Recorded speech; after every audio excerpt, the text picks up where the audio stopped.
तारा का विलाप।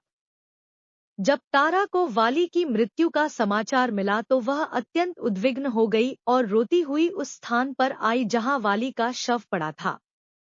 तारा और अंगद वाली के शव से लिपटकर बिलखबिलक कर रोने लगे। उन दोनों को इस प्रकार रोते देख सुग्रीव को अत्यंत दुख हुआ।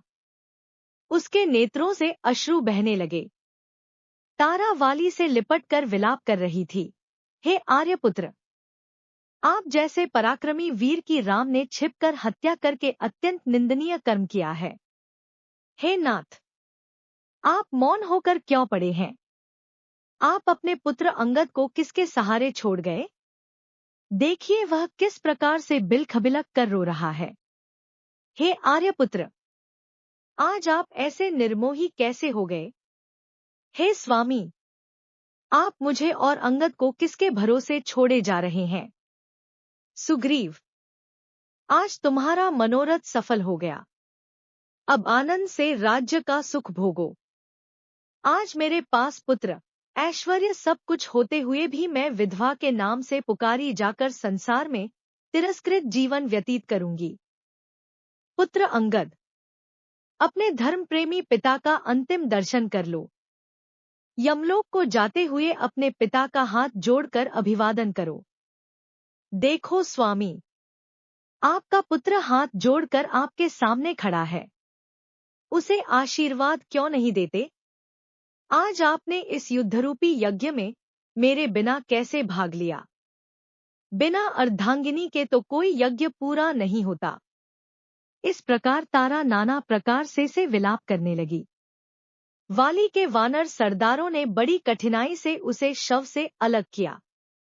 धनुष धारण किए राम को देखकर तारा उनके पास आकर बोली, हे अमलक मलदल्लोचन राम, आप वीर, तेजस्वी, धर्मात्मा और महान दानवीर है। मैं आपसे एक दान मांगती हूँ। जिस बाण से आपने मेरे पति के प्राण लिए हैं, उसी बाण से मेरे प्राण भी हर लीजिए ताकि मैं मरकर अपने पति के पास पहुंच जाऊं। मेरे पतिदेव स्वर्ग में मेरी प्रतीक्षा कर रहे होंगे। तारा के मर्मस्पर्शी शब्दों को सुनकर रामचंद्र बोले, तारा, तेरा इस प्रकार शोक और विलाप करना व्यर्थ है।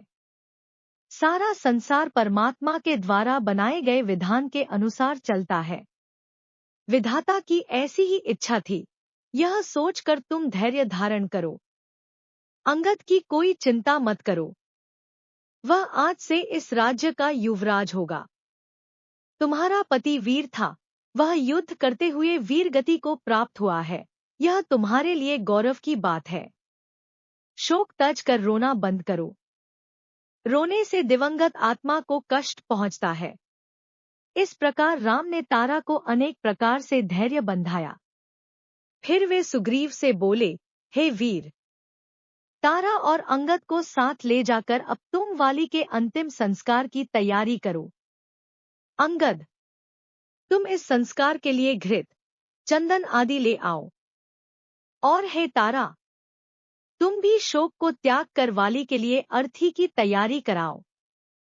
इस प्रकार रामचंद्र जी ने सबसे कह सुनकर वाली के अंतिम संस्कार की तैयारी करवाई। वाली की शवयात्रा में बड़े बड़े योद्धा और किष्किंधा निवासी रोते कलपते श्मशान घाट पहुंचे। स्त्रियों के करुणाजनक विलाप से संपूर्ण वातावरण शोकाकुल प्रतीत हो रही थी। नदी के तट पर जब चिता बनाकर वाली का शव उस पर रखा गया तो संपूर्ण वातावरण एक बार फिर करुण चीत्कार से गूंज उठा। तारा पुनः वाली के शव से लिपट गई।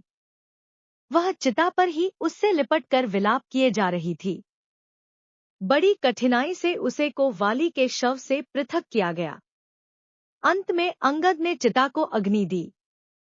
जब वाली का शरीर पंचतत्व में विलीन हो गया तो श्री रामचंद्र जी ने लक्ष्मण, सुग्रीव, अंगद एवं अन्य प्रमुख वानरों के साथ मिलकर उसके लिए जलांजलि दी।